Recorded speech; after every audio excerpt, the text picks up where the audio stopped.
Oh, man, he's one of our favorite. Maybe the favorite. Mike Scarborough, TigerBait.com, covers LSU. We love him to death. He joins us, Sikkim 365 Radio and 365 Sports. Did you get the video you needed of the prospect that you were trying to film? As soon as I told you about that this afternoon, lightning started hitting all around Baton Rouge, so I missed him. And he's actually a running back that Baylor has offered, Caleb Jackson, at Liberty High School here. He's one of high four-star kids for 23, but they'll reschedule it and I'll get it. So he's a good one. All right, so let's look at now Notre Dame. I know that's LSU. Damn. Spring's been gone for a while as far as practices and stuff. They had to go find people because they lost a lot of people. Where do you really think, in the end, did they win more than they lost as far as the transfer portal? Look, when you look at the people who are out there in rating recruiting classes based on the transfer portal, certainly LSU has done a fantastic job. 15 so far, still got a couple of spots out there. What are they going to end up filling it with? The money's on a tight end. What that other position might be is up in the air. But I think when you go line by line, and I think more than half of them are going to be hits. And I think that's going to be a pretty darn good track record if more than half of them are hits. And, when you get Bernard Converse from Oklahoma State at corner in a big need position, Wingo, Miles Frazier, got a starting punter coming in that'll be here in a couple of weeks. Of course, he was with Polian at Notre Dame. And so I think there's some pieces there. I know a lot of people are a little up in arms here the last few days, and I'm sure y'all have talked about it some, where they're putting the Vegas odds on wins and losses, and we're seeing LSU at 6.5. I think LSU's in the 7-5, 8-4 range. But of course, we joked this week that by August, LSU fans will be predicting 9-3. Mike, the quarterback battle, there's three guys in it. Nobody got in the portal afterwards. What are we supposed to take from that? Yeah, it was shocking. I just, whether it was Garrett Nussmeier that I thought might be the guy, but Nussmeier performed very well in the spring game. And I thought, maybe he doesn't get in there because after the way he performed, maybe he thinks he can win the job. And sure enough, all four quarterbacks, including the true freshman Walker Howard, are all going to be there during the summer. So, on one hand, that's a positive. But then at some point it can become a mess. And at what point does it become a mess? And so we're going to see if Miles Brennan, who I believe is reinvigorated and is really bought in and seems to have a new love for the game, with the new coaching staff and new coaches, Dan Brock and Joe Sloan. Does he make a push?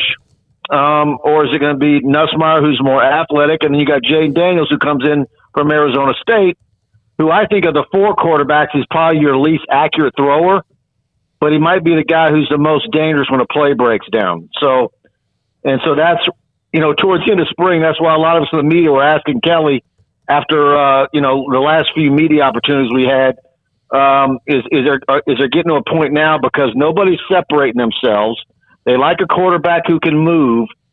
Are they setting themselves up for a two-quarterback system? And I know they don't want to go there, but I tend to think if it's Nussmeier or Brennan that win the job, there's still going to be some packages for Jaden Daniels somewhere. Mike, what do you think will be the most noticeable differences in terms of what LSU does defensively now under Matt House? That's a good question. I will say I think the defensive front is going to be a huge strength for LSU. And so where's the pressure going to come from? Is it going to come from the edge? You've got two very good edge rushers in Ojolari and Ali Gay. And up the middle, you've got Jaquelin Roy and Mason Smith, Jacoby and Guillory, and many others. That's probably one of the deepest units on the team, and one of the most talented, along with wide receiver. So, I think the linebackers going to be very good. I think the biggest question mark, even though you've got some bodies there, is going to be defensive back and the whole LSU DBU thing is going to get put to the test this year. So, but I think the DBs can be helped if you're getting some pretty significant edge rush. So, I'm really interested to see what between Jamar Kane, the new defensive line coach, and Coach House, how they game plan and what they do. But I'll tell you this, all the players, no matter who the coach is, they're going to say all the right things. But I know some of these guys. I've been covering them since they were freshmen and sophomores in high school, a lot of them. And when they start talking about the coaches and the things that they're doing, and their eyes get real big, I think there's a lot of renewed excitement. And I'll say this, too, about this LSU football team.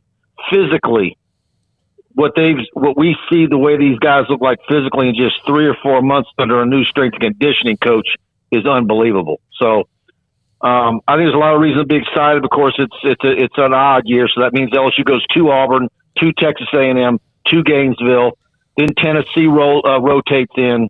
I don't know if y'all are buying Tennessee, but a lot of people wondering if that's a game to worry about. And then Ole Miss will be dangerous. Alabama, of course, Mississippi State, Florida State on Labor Day weekend on a Sunday. Is it a 7-5 team, an 8-4 team? I think it's going to be somewhere in there. Just hearing that schedule. Have fun, Texas and Oklahoma. Yeah. Have fun with that. Yeah, absolutely. Mike, what do you see the biggest differences after now, getting to know what Brian Kelly and staff are going to do compared to what they let go in Coach O and his – I guess, you win the national title as a native Louisianan. People can understand that you kind of take the party, over a couple years. But what do you think is the biggest difference you see? Having covered the LSU football program since the Hallman years and Jerry DiNardo, and going out to practice every year, the attention to detail is right there, if not even more so than when Saban was here. That's what is so obvious. And I joke, but I'm also halfway serious. If you said it when we're in the main theater room after practice, waiting for the coach to come out to talk to us about, spring practice that day. If you told me that the waste paper basket is in a different location because that's where Kelly put it and wanted it to be, I would believe you. And just things like us having to wear lanyards and them printing out parking passes but none of that had really changed. It was all where we had normally gone. But he has every detail is a part in his program. And even stuff like, I didn't know that this rule existed, that he bought a house within a mile of campus because in the rule book, if you live within a mile of campus, you can host recruits at your house. Oh, wow. Oh, I did not know that. Interesting. I didn't know that rule until we started digging around about where he bought his house. And that was by design. Coaches I know previous would be buying far away from campus or a good bit ways away. We're in a gated community, so they couldn't be bothered. This guy's wanting to have lawn parties with recruits. Very interesting. Very interesting. I had no clue about that rule. None. I didn't. I did not either. Yeah, I didn't either. And it's he wanted to host them the Friday before the spring game, and something happened. He didn't have them. And I'm like, well, this is different. And so why didn't it happen? Did he get the caterer in time? Furniture wasn't delivered, but it's coming. He's got a big time spread, and I know the area pretty darn well. He comes out his back porch and looks out stands in his backyard, and he can see the silhouette of Tiger Stadium in the distance. Oh, very cool. That sounds like it will be a good little recruiting tool. And staying with recruiting, Mike, NIL is the big topic nowadays. How do you think LSU has settled itself as far as NIL and dealing with that and making it a positive overall? Look, they can say that they're set up and they've got all the wrinkles ironed out, but I don't think they'll know where they truly stand until December. Okay. I know there's a lot of panic right now by some because LSU's sitting with 4 commitments.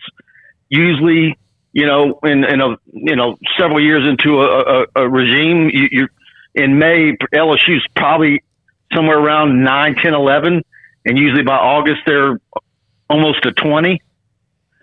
But what does that mean now? If the numbers were what they normally are, and they're sitting at a dozen right now, or 20 in August, and 22 in at the end of November, what does it mean when all the craziness, the first and second week of December starts happening with the NIL deals? It's happening under the table. Yeah. I mean, so if you can get all the commitments in the world right now, but if some car dealer out of town decides that he really wants that player that's on your commitment list and he's going to offer a crazy amount of money, what are you going to do? Yeah, that's the question. It is, or what about NIL? And I know we got to go, and you do too. But how about you get in the middle of the year and a guy gets a little bit frustrated because he hadn't done an NIL deal in a while, and decides he may want to start looking about whether he plays or not. Well, the coming weeks here, we're starting to get some stuff come out now about what I'm starting to agree with. I don't know who it was the other day that said, one of the biggest things you can do to solve a lot of this is to go ahead and pull back and rescind the free transfer year. But so much of this stuff, the horses are out of the barn, or whatever cliche you want to use. You're not putting the toothpaste back in the tube. No, the genie's out of the bottle. That was Joe Moglia, but we had him on the show, in fact, yesterday, who's a part of executive. Gary Barta who wanted to pull Gary Barta was wanted to pull the Oh, that's right, transfer, the Iowa AD. Most of what he said didn't make sense. It sounded like he was stuck in his head in the sand, but maybe that one's the one. No, it made sense. It's just that, like Mike's saying, there's just no way that anybody's going to go for that at this point. You've already. I just think at the end of the day, the schools that have been the most successful in recruiting and what they do, I think they're all going to be the same names. They're all going to be the same at the end. Here and there, maybe you're going to have a little crazy A&M, and of course Jimbo will come out and say NIL had nothing to do with it. Okay, Jimbo. Yeah, but other than that, everything else, I think it's going to be true to form. I just think it's going to play out that way. All right, go get you some gumbo, jambalaya, boudin, whatever you're going to have tonight. Crawfish tails, what are you going to do? Yeah, I'm going to have a queso burger tonight. Oh, queso burger. That's damn good, too. Enjoy it. Thank you, buddy. Mike, we love you, man. Appreciate it.